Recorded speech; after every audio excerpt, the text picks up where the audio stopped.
Yes, yes, yes. Is it my birthday? You got it. What did you do? What did you do? Oh, is this what I think it is? Yes, it is. Good afternoon, you wee bastards, and welcome back to another War Thunder Dave vlog video with Koala, and hi, yes, I'm over here. My god, do I need a haircut. Oh my god, who saw this coming? Britain's top tier premium MBT is here. 1.85 is spreading some British love. This is the Sho't Kal Dalet. First thing I'm going to say, if I pronounce it wrong, shut up. So, if you're thinking that this tank reminds you a lot of US Magash 3, you'd be right. If you think it looks like a sexy motherfucker, you'd also be right. This is an Israeli modification of a Centurion Mark V. It seems we're destined never to get a Mark V in the actual tech tree, but that's fine, that's right, who cares, not me. As of the 1950s, Israel fielded a large number of Centurion tanks purchased from Britain named Sho't, meaning whip. This was in response to the rearmament of Egypt with T-54s, later T-55s and IS-3Ms from the Soviet Union. Originally, these Sho't tanks were not actually all that well liked by the Israeli Defense Force due to their poor reliability in desert conditions, and so in May of 1967, upgrade packages came to this tank in the form of a new, more reliable diesel engine and a new transmission, which increased the power output from 650 to 750 horsepower. These new tanks were named the Sho't Kal, while the original tanks shipped from Britain with the old British power pack were named the Sho't Meteor. In time, additional upgrades came to the Sho't Kal, including the smoke launchers and blazer explosive reactive armor currently seen in-game on the US premium Magash 3. The tank was also equipped with a new fire control system and gun stabilization equipment, which should be helpful to us in War Thunder.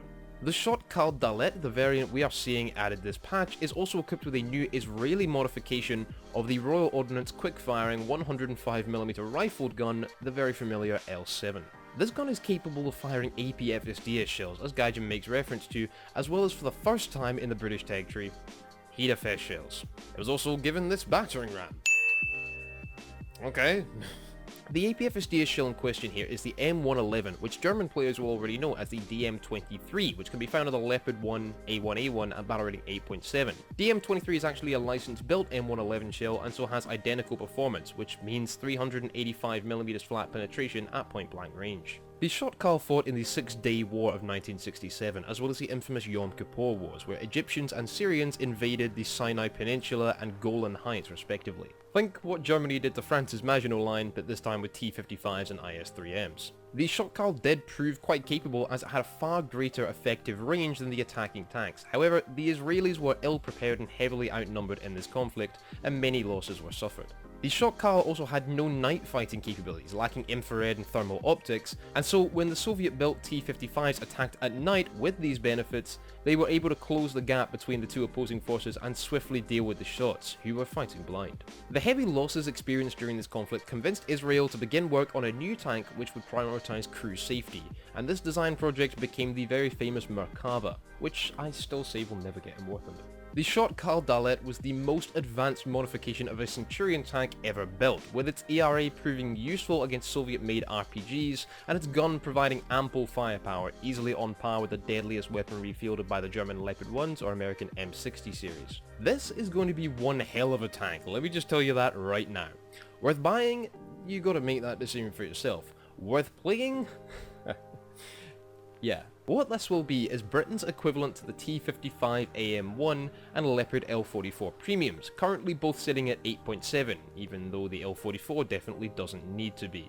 This tank may sacrifice speed for armour, as many British tanks at this tier are liable to do, even though armour isn't quite so important to the meta of tier 6 combat in War Thunder, but I do believe that given the M111 APFSDS shell and its current performance in-game as DM23 on the Leo, as well as its decent speed over tech tree British tanks, sans the Warrior, this variant of the Centurion is likely to see an 8.7 battle rating, and should perform nicely there. Given its lack of speed comparative to the Leopard and T-55 premiums, not to even mention the XM1 up at 9.0, which near doubles the speed of this, it may be given an 8.3, making it great to use with the Chieftain Mark III and Warrior IFV. But either way, this tank will vastly improve Britain's performance below 9.0 and should get a decent matchmaker, with few up tiers beyond 9.0. It does kind of suck that this kind of vehicle is being put behind a paywall right now, but perhaps we'll be graced with the MBT 80 or Vickers Valiant in the regular tree at some point in the near future. I believe given this tank's unique modification over British Centurions however and its nationality, it is well deserving of the premium spot. It makes a lot of sense for it to be there. It's just unfortunate as Britain does need something like this in the regular tree. How long has that bit of hair been there? Somebody... Why do you guys not let me know? What's also worth mentioning is the leak, quote-unquote, of the Challenger Mark III. If you don't know, on the dev blog for the Italian premium M60A1 Arietta, the coupe had accidentally been given the label of Challenger Mark III, which I've brought up extensively before if you do want to check it out.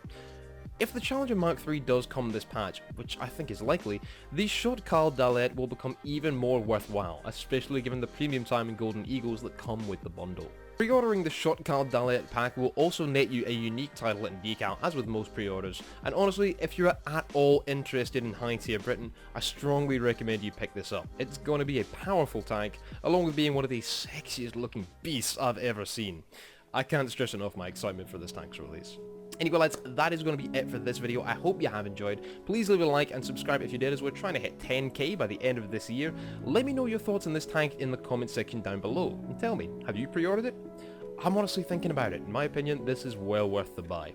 If you guys aren't spending your money on this, then you should definitely consider visiting the first link down in the description below and coming to support me on Patreon, where there are unique rewards for backers, such as privileges on the Koala Tree, my public Discord server, credits in videos, and even the possibility of being invited to join Dion Albanach, my War Thunder Squadron, where you guys can feature in future videos yourselves. And until next time lads, always remember, keep your bagpipes to hand, your kilt on, and I shall see you lads next video.